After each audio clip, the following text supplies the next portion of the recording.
In this video, i-review natin tong maliit na accessory called Dumbo light meter. It caters to film photographers na gumagamit ng mga old film cams na wala pang built-in light meter. Pero ang question dito is, accurate ba to o hindi?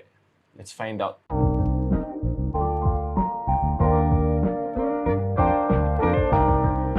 So let's do the unboxing first. Inside, it's pretty straightforward.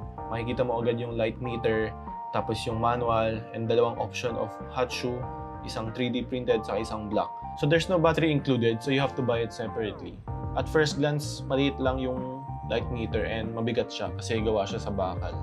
So it's very sturdy and durable naman. Using the light meter is also easy. There's two wheels on top. Sa left side is yung ISO and yung aperture. And on the right side naman is yung shutter speed. Tapos dun sa top right corner naman is yung indicator whether if underexposed yung kuha mo or well exposed or overexposed. Tapos sa harap naman is yung camera sensor niya. So dun niya malalaman kung maliwanag ba o madilim yung nasa harap. Sa ilalim is yung hot shoe. Isuscrew mo siya. Then kakabit mo siya sa camera. Here. Yun lang bilis. And on the back is yung parang power button niya. By the way, itong film na gamit ko ngayon is Nikon S2. So wala siyang built-in na light meter. So I have to use a separate light meter like Dumbo.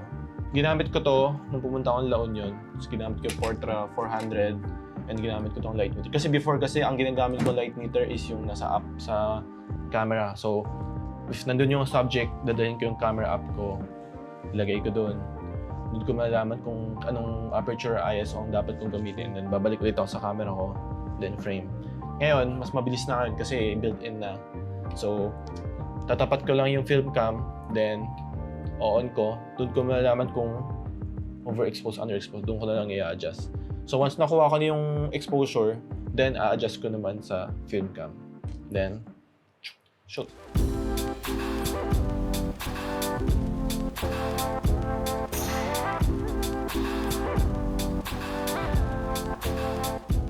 First, let's take a look sa mga indoor shots. Katulad na itong si friend ko, si Franz, na nakahiga sa kama. Actually, ito yung pinaka-favorite kong photos na lahat ng kinuha ko sa film na yun. Kasi vibrant yung colors, and then hindi naman siya sobrang noisy, makikita mo yung film grain, at saka well-exposed siya. I think pagdating sa indoor shots, accurate naman yung light meter. Another indoor shot is this one. Ako, sarili ko, nagpa-picture ako sa Burnham Park.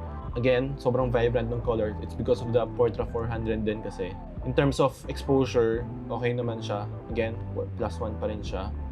Now, when it comes to outside shots naman, it's more of a hit or miss siya. Katulad na itong shots sa Jimny ng friend ko. Naka +1 exposure siya, pero it seems like sobrang noisy pa rin niya. Saka para siyang underexposed. I don't know if dahil ba sa akin, pero lagi ko yung expose siya ng +1. So, I doubt na underexposed yung shot na yun. Pero it seems like super noisy. I think feel ko pag super sunny siya, mas nahihirapan siyang kunin yung exposure. Pero pag sa mga cloudy and indoor shots, accurate siya. Here's an example of a cloudy shot. Ito yung sa beach. Ito yung sinat ko yung tubig, sinat ko yung mga friends ko. Hindi lang siya medyo nakafocus na maayos. But exposure-wise, okay naman siya. One thing I noticed dito sa light meter habang ginagamit ko siya is every time na pinipindot yung likod, nag-iiba yung indicator kahit di ako gumagalaw. So parang naging sketchy ako kung accurate ba yung light meter na to o hindi. So the pricing of this one costs around 5,500. So nung nag-canvas ako ng iba pang portable light meter, nasa around 8,000, 10,000. So medyo mura na siya compared sa iba pang competitors niya. Pero 5,000 is still 5,000, so medyo mahal pa rin. So for me, if worth it ba to? If yung film cam mo is walang built-in and favorite mo yun, lagi mong ginagamit yun, then sure, worth the investment tong light meter. Pero kung if marami ka pang film cams na may built-in, meron ding wala, so bihira mo lang gamitin yung film cam mo na wala, then parang hindi worth it yung 5,000 na gagastusin mo para sa isang film cam na nabihira mo lang gagamitin. So, again, accurate-wise, it's around 80 to 90% accurate naman. So you have to expect some shots na underexposed or well-exposed or overexposed. You see, that's the thing, that's the beauty of film kasi. Lagi kang one time, big time magkumuha ng mga pictures. And then once na nagpa-develop ka na and nagpa-scan ka na, nandun yung excitement, nandun yung feeling of excitement Doon mo malalaman kung magiging happy ka ba sa shots mo or magiging disappointed ka sa shots mo. That kind of feeling, hindi mo basta-basta magagaya yun sa digital. That's why mga film, hindi yan mamamatay.